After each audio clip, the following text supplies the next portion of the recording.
I believe it is. I'm a little surprised. I thought they would leave him on as the offensive coordinator and maybe hire someone else. But, Skip, when you look at it, and sometimes people get carried away with the offensive coordinator, well, he did such a great job. Yeah, but see, when you're head coach, you coach the team. You don't just coach Baker Mayfield. You just don't coach offense and call plays for the offense, Skip. You set schedule, travel schedule, meeting time. You have to do all of that. Now Freddie Kitchens might have talked what, once a week? Now you're going to be asked to talk endlessly. I'm not even sure he talked once a week. Go ahead. Okay, maybe 2 or 3 times. Yeah. I'm not surprised that he got the job, though, Skip, because if you look at the way the offense progressed, you look at the way Baker Mayfield progressed under his tutelage, and you're like, okay, wow. I always felt, and I think I've said this, that he had a better chance of getting the job than Greg Williams. It's almost like he got more credit for the team's success than Greg Williams, although Greg was the head coach. That is true. Because the defense played well the entire season with the exception of a few games. Yep. It was the offense that was stagnant that all of a sudden when he got in and started calling the plays, they took off. He got credit for that because Greg Williams didn't call plays for the offense and on the offensive side of the football. So, Skip, with that being said, everything is about these quarterbacks now. This is why you see the influx of college quarterbacks. College coaches.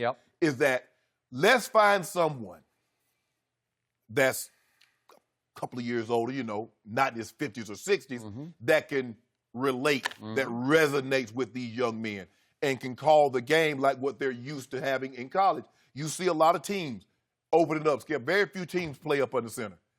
Now, everybody's in the shotgun. Everybody's in the offset with the back to the side, not in the eye.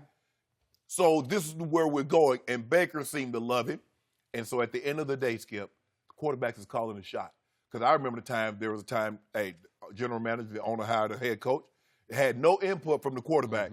Now it seems to be if you're of a cachet quarterback, you got to pick up the phone and call Aaron Rodgers. You got to pick up the phone and call a Roethlisberger or Tom Brady if that was the case. Baker's happy. You want to make sure he's happy because at the end of the day, when that guy plays good, your team plays well. So Freddie Kitchens seems to be like a very good choice. But I was a little surprised considering he came from running back coach, offensive coordinator, to now he's a head coach. But, Skip, you never know. Everybody was a first-time coach at one point in time. True. Yeah. So, I was shocked by this. Really? And I was very disappointed by this. This is a big mistake. And I feel sorry for Baker Mayfield because this will not reflect well on his ability to grow another year next year. Because you just took the guy he clicked with, the guy who became his big brother figure, just the way Norv Turner was once for Troy Aikman, really brought him out of the doldrums and lifted him up to Super Bowls. And you took that guy, Freddie Kitchens, who's never been a head coach in his life, he's 44 years of age, and you took him and you said, you be the CEO now. You run the whole show. And you just detailed that. Well, that's a lot of responsibility that you don't have right now. You can't go sit in every quarterback meeting. You can try to, but there'll be too much going on. There'll be too many issues that you have to address. Player personnel problems. Guys, everybody's going to have some issue off the field or something that you have to address. You're going to have to talk to the owner. You're going to have to talk to the general manager. You're going to have to talk to the media on a daily basis. And it will wear you out. It's hard, and he's not accustomed to it, and it will take him away from what he did so well with Baker. And I am a Greg Williams fan, and I always have been. And I know he was right in the middle of Bounty Gate, but they beat Brett Favre, and they beat the hell out of him. But they went on, and they won that Super Bowl. And everywhere Greg has been, the defense has played with edge because we saw him. We got to see him on Hard Knocks. He has profane, motivational charisma. He just oozes charisma because it's real. It's genuine. It's not an act. When he gets after the defense, when he fires up and calls out his defense, to me it comes across as 1,000% authentic. Oh, yeah, he likes that. And they respond to it. Pro football players will be their physicality will be maximized under Greg Williams. Well, what was not to like about how they played down the stretch over those 8 games that he was the head coach and Freddie was the coordinator? Well, once he was not going to be named the head coach, Skip, I think you had to get him out of there because of his personality is so dominant. I got it's that. So dominant. I think it's a threat to the owner, to the GM, and speaking of Billy Beane, one of his proteges, Paul DePodesta, is still in that front office, and every time I read something about behind the scenes, they say his is a powerful voice in the front office still.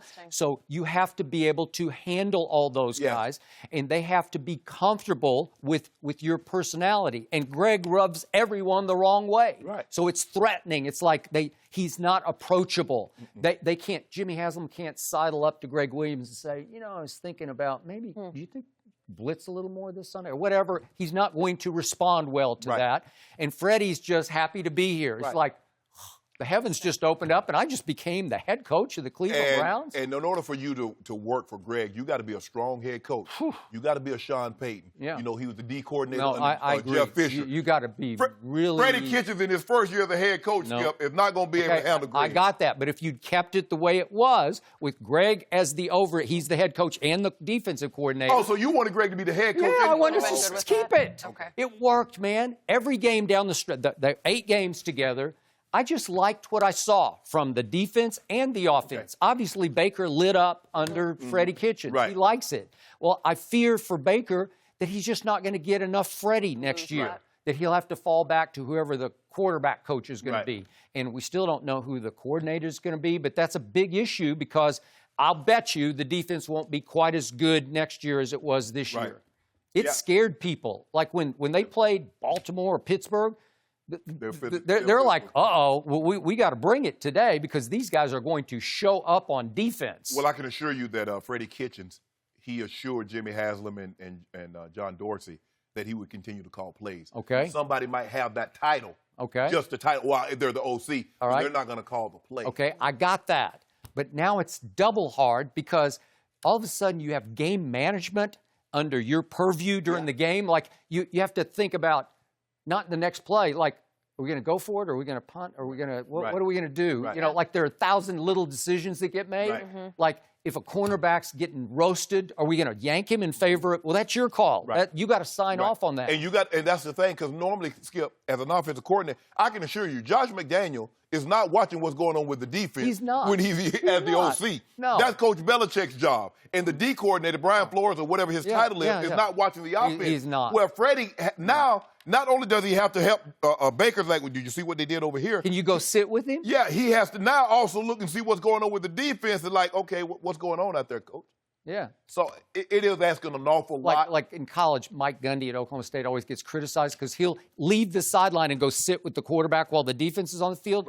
And up in the press box, they're saying, you're not watching, you're the head coach. Well, you can't get away with that in the NFL. You have to, the really good head coaches, Skip, they delegate and you have to trust because your expertise normally is that Coach Belichick can do that sometimes. Sometimes when the offense is on the field, he's over there making sure the defense is getting right. It's not a normal thing, but you have to trust. You have to be able to hire people and put them in position that you trust their judgment and what they got going on. And just for perspective, just for the record, as terrific as Freddie was as a fit with Baker, do you realize those 8 games, the last 8 games of the year, that's the first time Freddie has ever called plays on any level for a whole game because he's never been the guy. He's always been the assistant. You know, he's never been the coordinator. So he did it for 8 games. Baker lit up for him, and now he's the head coach. Well, John Harbaugh got a job as a special teams coach. He did. Having never called offense or defense. He was the special teams coach in Philly. John's the classic overseer. He is. Kind of like Jimmy Johnson was, where you're just above it all.